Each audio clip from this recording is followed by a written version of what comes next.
बिस्मिल्लाहिर्रहमानिर्रहीम सैयदना करीम सल्लल्लाहु अलैहि वसल्लम। आप सबका दोस्त राजा मोमीन अफजल एक नई वीडियो के साथ आप सबके खिदमत में हाज़िर होता है। अस्सलामु अलैकुम। आज मैं आपको आज़ाद कश्मीर के ज़िला झेलम वैली में लेके जाऊंगा और उसकी सूरत हाल के बारे में आगाह करूंगा। और मैं आपको इसकी सूरत हाल आगाह करने से पहले बताना चाहता हूँ कि ज़िला झेलम वैली चकार से ही ताल्लुक़ के आज़ाद कश्मीर के 2 दफ़ा वज़ीर-ए-आज़म मुंतखब होने वाले राजा फ़ारूक अहमद साहब का, और उसके बाद इसके इर्द गिर्द और भी इलाके काफ़ी पड़ते हैं। झेलम वैली के हलके हैं जिसमें बड़ी बड़ी शख्सियात हैं, यानी कि दीवान चुगताई साहब भी यहाँ से ही हैं, और मरहूम सफदरजदा इसहाक़ ज़फ़र साहब जो उस वक्त आज़ाद कश्मीर के स्पीकर भी रहे हैं और काफ़ी बड़ी शख्सियत थे वहाँ के। अब तो दुनिया में नहीं है, उनके बेटे हैं इसहाक़ ज़फ़र साहब, तो इनका भी वहाँ से ही ताल्लुक़ है। आप सबको मैं बताना चाहता हूं कि आज हम 2 चीज़ों पे बात करेंगे झेलम वैली की। एक तो हॉस्पिटल के बारे में हम बात करेंगे और दूसरी हम बात करेंगे जो एहसास प्रोग्राम के नाम पे झेलम वैली की जो ख़वातीन हैं वो इतने दूर से आती हैं और उनके तक़द्दुस को पामाल किया जाता है, और जिस तरह से उनके साथ रवैया अख्तियार किया जाता है और जिस तरह से ये वहाँ पे अपनी सिफारिशें लगा के लोगों को ख़वातीन को अंदर किया जाता है, और बाकी जो ख़वातीन हैं उनका कोई वाली वारिस नहीं होता, उस हवाले से भी हम बात करेंगे।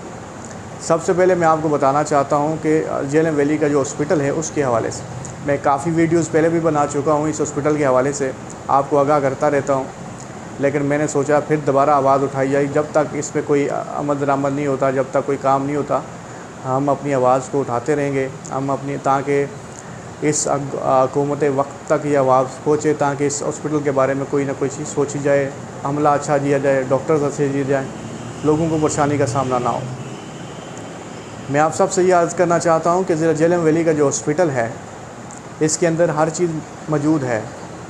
मौजूद होने के बावजूद ऑपरेशन थिएटर भी मौजूद है, लेकिन काम नहीं है क्योंकि यहाँ पे सर्जन अवेलेबल नहीं है, और जो डॉक्टर वहाँ पे अवेलेबल हैं वो इतने क्वालिफ़ाइड नहीं है।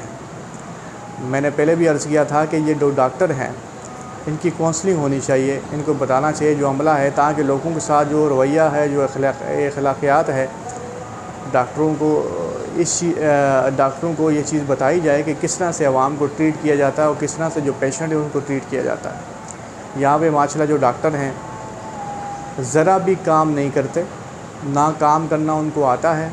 मैं पिछले दिनों की बात करूँगा, 2 कैजुअल्टीज़ हो गई हैं झेलम वैली के हॉस्पिटल के अंदर, ठीक है। हटियाँ बाला के अंदर जो हॉस्पिटल है उसके अंदर 2 कैजुअल्टी, 2 बंदे फ़ौत हो गए, एक बच्चा फ़ौत हो गया और एक लेडीज़ फ़ौत हो गई।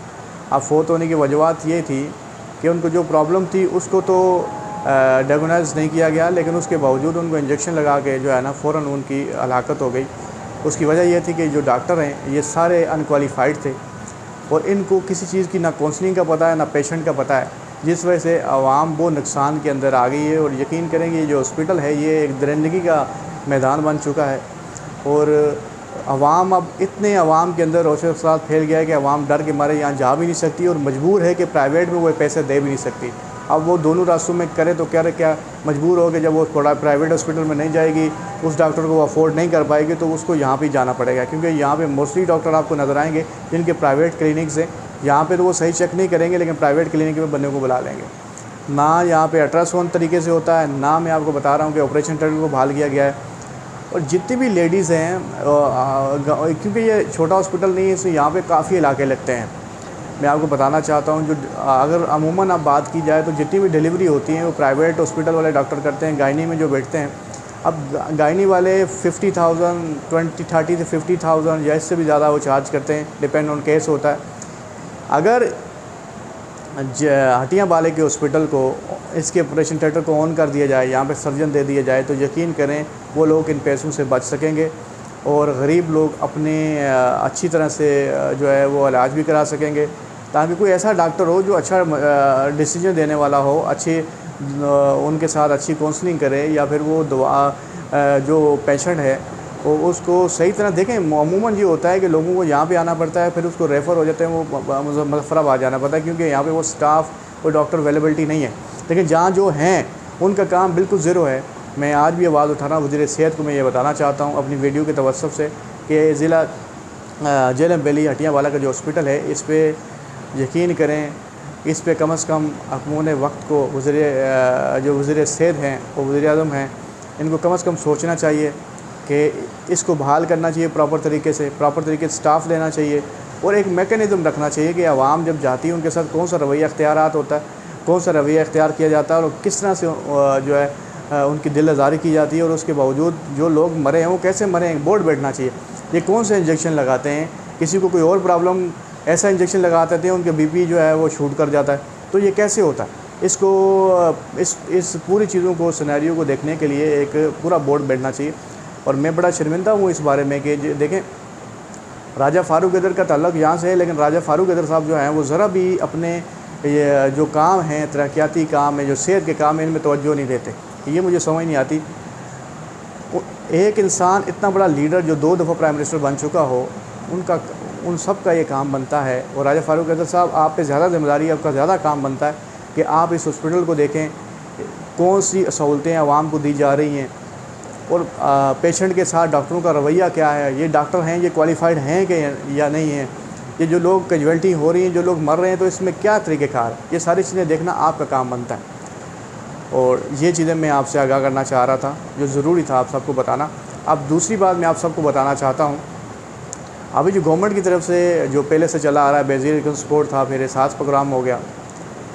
देखें, यहाँ पे मैं सबसे पहले ये बताना चाहता हूँ कि जिस भी एरिया का जो भी मेंबर है, बल्दियाती चेयरमैन है या जो भी सुहान है, आपने जब वोट लिया था ना, याद रखें लोकल बॉडी का काम यही होता है कि वो अपनी आवाम के साथ एक्सेस करना, उस आवाम को राइट दिलाना।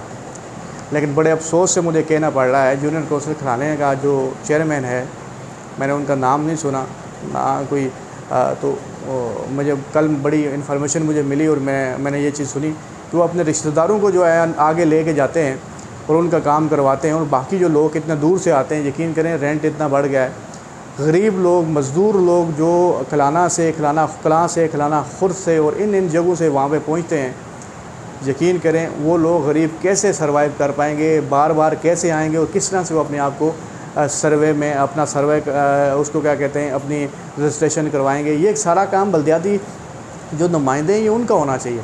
अपने लोगों को तकलीफ़ ना हो, उनके लिए मैकेनिज़्म बनाया जाए, उनको किस तरह से लेके आगे जाया जाए। जो लेडीज़ आती हैं, लेडीज़ हमारी भी हैं, याद रखें, वो हमारी माएँ बहनें हैं। अगर हम सियासत करते हैं, अगर हम इलेक्ट होते हैं, अगर हम गवर्नमेंट का हिस्सा बनते हैं, तो हमारा काम है उनका, हमारा सबसे पहला फ़र्ज़ यही है कि हम उनको सहूलत दे सकें, उन बहनों को, उन माओं को सहूलत दे सकें। देखिए, उनमें से कोई बेवा हैं, उनमें से कोई यतीम हैं, क्या क्या जो गरीब है, जो कोई भी देखें, जिसके पास पैसा है वो पागल है, वहाँ पे आएगा। वहाँ पे वही लोग आएंगे जो मज़दूर है। अब एक मज़दूर है जिसके पास इतने पैसे भी नहीं हैं, वो वहाँ पे रेंट इतना पैसे लगा के वहाँ पे पहुँचेगा, फिर भी उसका काम नहीं होगा, फिर धक्के लगेंगे, फिर वापस चले जाएंगे, और फिर वहाँ पे लोग ये बोलेंगे कि आपके पास सिफारिश नहीं है, सिफारिश होती फलाने बंदे को आप ले आते तो काम हो जाता। लेकिन चेयरमैन साहब वहाँ अवेलेबल होंगे, चेयरमैन साहब जो हैं वो वहाँ अवेलेबल होंगे, लेकिन वो अपने रिश्तेदारों को VIP प्रोटोकॉल दे रहे होंगे। तो बड़े अफसोस से मुझे कहना पड़ता है कि ऐसे चेयरमैन साहब को बना चौराहे पे खड़ा करे और इनमें लाते मारे, इनको ऐसे लाता मारे। इनको किसने बना दिया? ये टिकट होल्डर हैं। अगर इन नकम्मों को अगर आपने टिकट देना है, खाली जीतने के लिए टिकट देना है, तो फिर लानत है हमारी सियासत पे और लानत है ज़िशान हैदर की शक्ल पे, जिसने ये बेगैरत काम सारा किया। ये बेगैरत काम करने वाले तो नहीं होते ना जी। और दूसरा, हमने मेंबर बनाए, हमारे कितनी जनरेशन आती है, खिलाना खुर्द आता है, शालाडोगी आता है, तरंज आता है, काफ़ी आता है, उसमें मेंबर हैं जी शफीक साहब, शेख शफीक साहब। अब शेख शफीक साहब को कौन ढूंढे? वहाँ लोगों के काम है, लोग गरीब वहाँ पहुँचते हैं, इतने लोग हैं, इतने वार्ड के लोग वहाँ पे पहुँच रहे हैं, उनको देखने वाला वहाँ पे कौन है? कोई बंदा ऐसा है जो वहाँ जाके उन लेडीज़ का काम करा सके, उनके बार बार रेंट आने के लिए जो रेंट के एक्सपेंसेस हो उसको बचा सके, उनको बाइज़्ज़त तरीके से उनका काम करके करा के उनको वापस भेज सके? ये मेंबर का, कौंसलर का, बल्दियाती इंतखाब में चेयरमैन का, ये सब का ये काम होते हैं। ये आप लोगों के काम है, ये आपने करने हैं। ये आप किसी पे एहसान नहीं कर रहे। जब इलेक्शन लड़ रहे थे, लोग आपको वोट दे रहे थे, तो आपका सबसे बड़ा फ़र्ज़ यही था। लेकिन मुझे शर्मिंदगी होती है ये कहते हुए कि आप मेरी पार्टी PTI से बिलोंग करते हैं, आप सब जीते हुए हैं, लेकिन फिर वही बात आती है, हम नंबर गेम को देखते हैं, हम काबिलियत को नहीं देखते। भाई इसके पास नंबर ऑफ़ गेम बोर्डिंग है, इसको सिलेक्ट कर लो, लेकिन काबिलियत मत देखो। अब काबिलियत ना होने की वजह से यहाँ पे यही काम होगा जो हो रहा है। लेकिन मैं फिर भी ये आवाज़ उठाता रहूँगा। ये जो बहनें हैं, जो माएँ आती हैं अपना रेंट लगा के फिर वापस जाती हैं, फिर आती हैं, यकीन करें इनकी इस तरह से बेइज्जती मत करें। और कोई भी मजबूर वहाँ पे आता है, आप सबका काम है एक दिन सेलेक्ट करें, उनको बुलाएं, सबको जो भी आपके लोग हैं उनको बताएं। जब भी आपका एक बंदा वहाँ पे मौजूद होना चाहिए, वो मेंबर हो जो भी हो आपका चेयरमैन हो, उनका काम है, उनका सबसे पहला फ़र्ज़ है उन लोगों को वहाँ पे बुलाना, उनका वोट देना और उनको वहाँ पे बुलाना, उनका ये काम हल करना, उसमें इंदराज कराना और फिर उनको वापस भेजना। ये दूसरे बंदे का काम नहीं, ये आपका काम।